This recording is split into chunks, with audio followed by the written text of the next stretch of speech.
Hello students, this is another part. We'll start with our topic region and empire. See children, Delhi Sultanate, it was ruled by Ghiyasuddin Balban in between 1266 to 1287. He had a very vast empire, that is from eastern side Bengal, that is Gauda region, till west of Afghanistan, and including the region southern region in which the Dravidians resided. People of different regions like Gauda, that is they were residing in eastern part, then people of Andhra Pradesh, Kerala, Karnataka, Maharashtra, they all were afraid of Ghiyasuddin as he had a very vast and powerful army. In Prashasti, many praising words of Ghiyasuddin is mentioned, which we will learn in second chapter. See children, Prashasti, it is a Sanskrit word which means to praise someone. But according to historian views, Ghiyasuddin's empire was not as praiseworthy as it is mentioned in Prashasti. Now we will see the information provided in language region. In this paragraph, a famous poet named Amir Khusrau, he explains that in India many different languages like Sindhi, Lahori, Kashmiri, then Dwar Samudri, Telangini, Gujri, Malbari are spoken. But among all these languages, Sanskrit, it is a language which does not belong to any particular region. All these different languages, they belong to a particular language. For example, Gurjari language, it was spoken in Gujarat, Telangani in Telugu, Kashmiri in Kashmir, Sindhi, all these languages, they were spoken in a particular region. But Sanskrit was one of the language which did not belong to any particular region. It is one of the ancient languages which was spoken by Brahmins only. Now in region of 700, many changes was seen, like living style, changes in the language according to region, cultural changes. So these different changes we are going to learn in chapter 9 in detail. It shows particular ruling dynasties in particular region, for example Cholas who ruled in Tamil Nadu, whereas Rajput ruled for a long time in Rajasthan. Now in many different kingdoms had conflict or battle or disputes, we can say, among other kingdom. See children, dynasties like Cholas, Khiljis, Tughlaqs and Mughals were able to build a vast empire, that is pan-regional, that means expanded, which is not limited up to certain region, but they constantly went on expanding.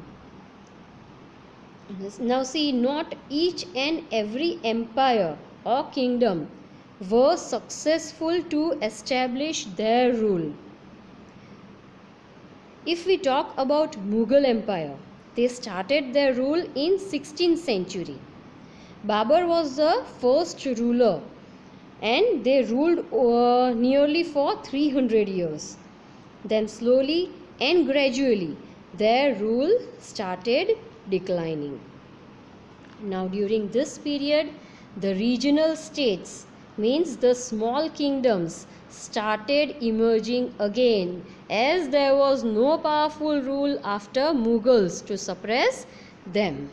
Previously, all these smaller states were directly or indirectly ruled by the Mughals. So the Mughals, they were the imperialistic rulers. The smaller states were under the imperial government of Mughal. See children, imperial government means when any social, political or administrative or cultural decisions are taken by a strong ruling party. It is known as imperial. For example, see, I'll give you an example. India, it was ruled by the Britishers.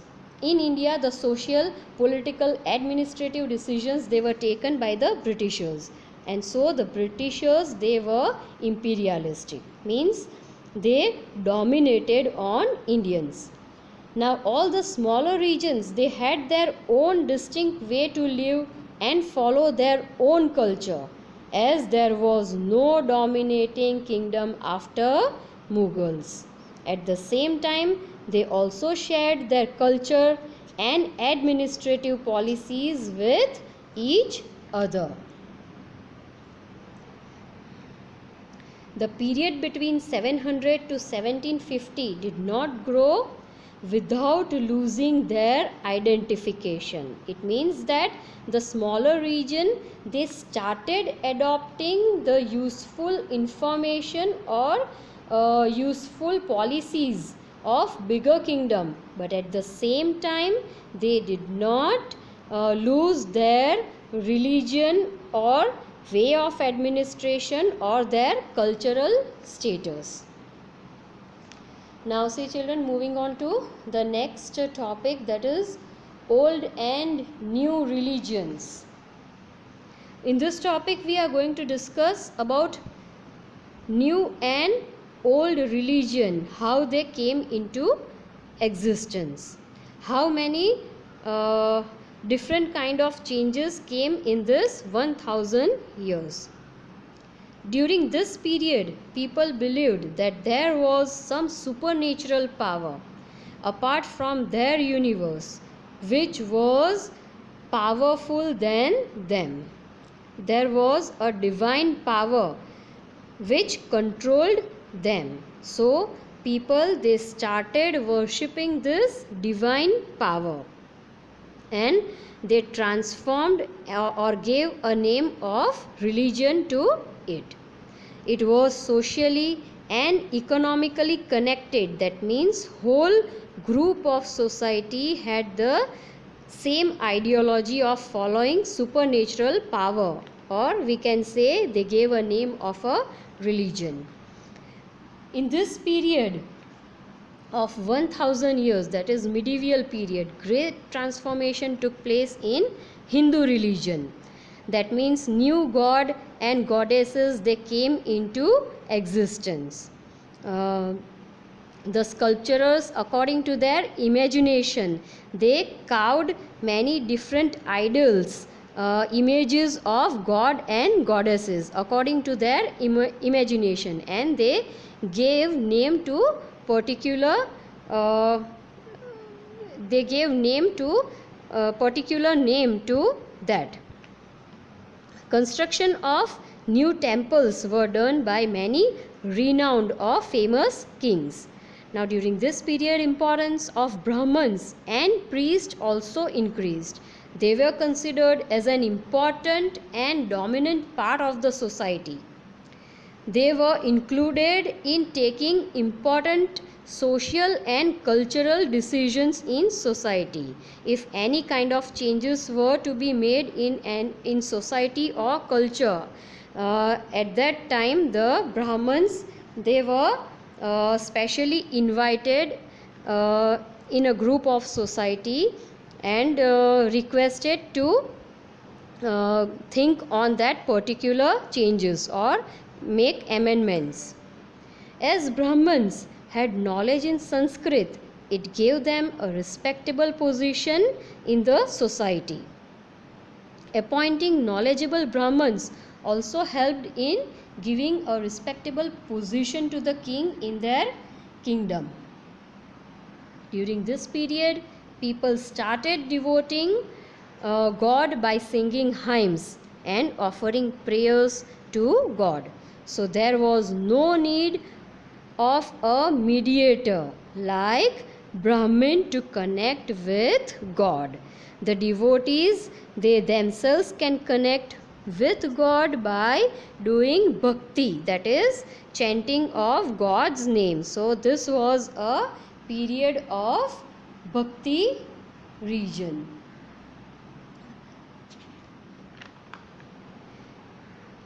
This was a period when new religion came into existence.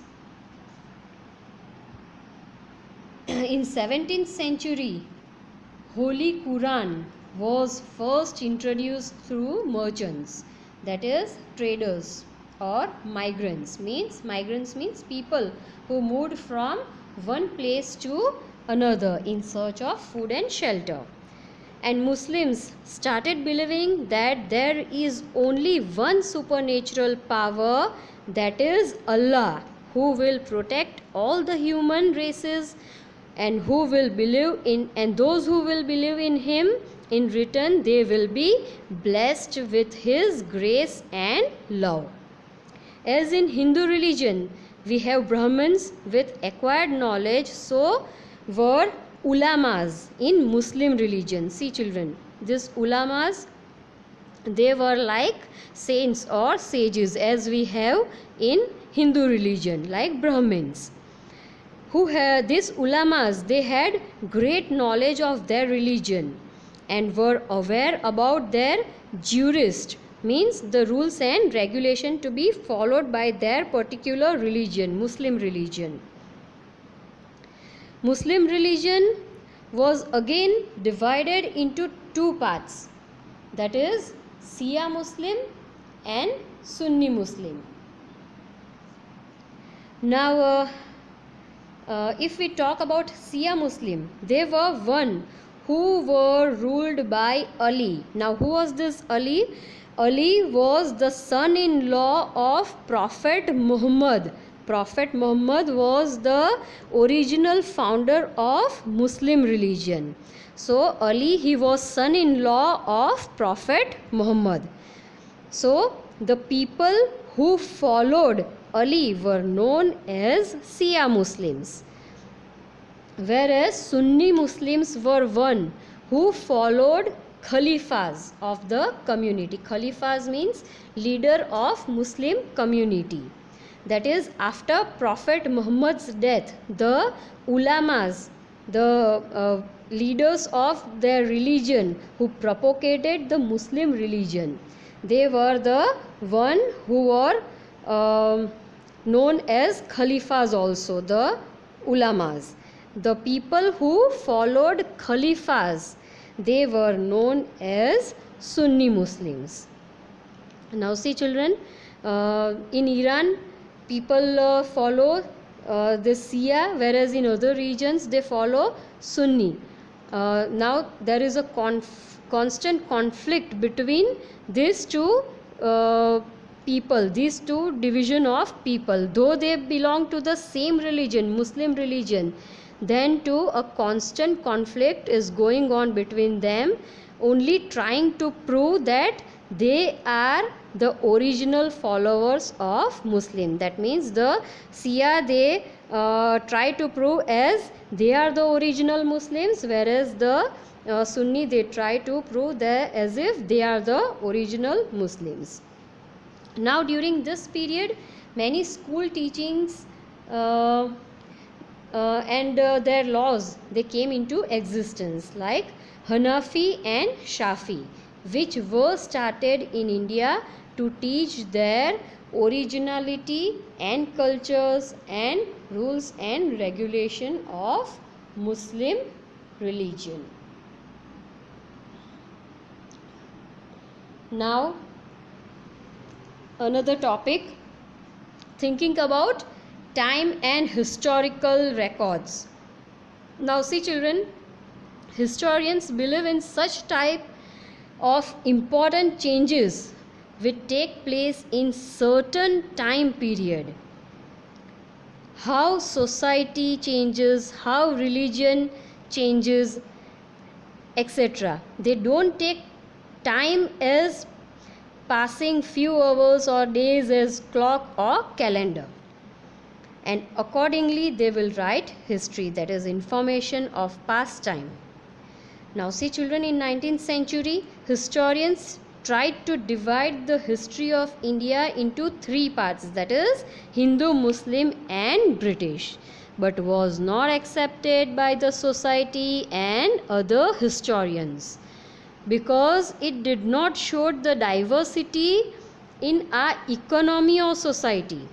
It was not such that only Hindus or Muslims or Britishers they ruled in a certain period.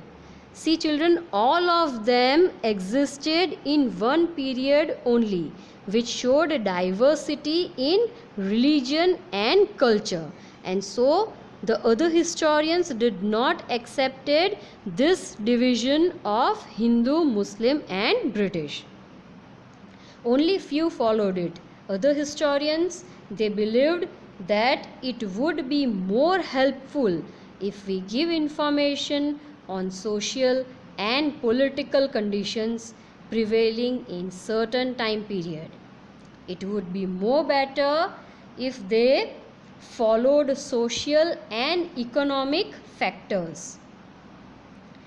Now in further chapter we are not going to learn only about the king or ruler, but about the common people like peasants, that is farmers, hunter gatherers, people living in towns and cities, many people who are engaged in many different activities.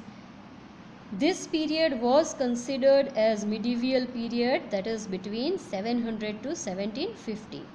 The development of farmers will be taught, then how Europeans entered India with the intention of trading, and so this was a turning point in history with lot of changes.